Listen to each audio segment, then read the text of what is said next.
మళ్ళీ వేయండి. ఖచ్చితంగా మీకు స్వగృహ ప్రాప్తి అనేది జరిగి తీరుతుంది. ఇల్లు కట్టుకోవటం కానీ కొనుక్కోవటం కానీ తప్పకుండా చేస్తారు. అంతటి శక్తి ఈ వ్రతానికి ఉంది. కాబట్టి ఇలా వరుసగా 7 శనివారాలు 7 శనివారాల వ్రతం ఆచరించండి. అయితే ఇక్కడ ఇంకో ప్రత్యేకత కూడా ఉంది. 7 శనివారాలు వ్రతం చేసిన తర్వాత 8వ శనివారం కూడా చేయాలి. దానికి కారణం ఏంటంటే స్వామివారి వడ్డీ కాసులవాడు, ఆయనకి అసలు కంటే వడ్డీ ఎక్కువ ఇష్టం. అందుకే 7 శనివారాలు పూజ చేసి మళ్ళీ 8వ శనివారం వడ్డీ కింద స్వామివారికి మళ్ళీ పూజ చేయాలి.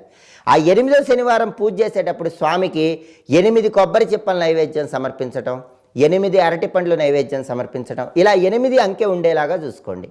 అప్పుడు స్వామివారి విశేషమైన అనుగ్రహం వల్ల అన్ని సమస్యల నుంచి సులభంగా బయటపడతారు. ఈ వ్రతం చేసుకోండి. కలియుగ ప్రత్యక్ష దైవమైన వెంకటేశ్వరుడి అనుగ్రహం వల్ల అన్ని రకాల సమస్యల నుంచి బయటపడండి. సర్వే జనాః సుఖినో భవంతు. స్వస్తి.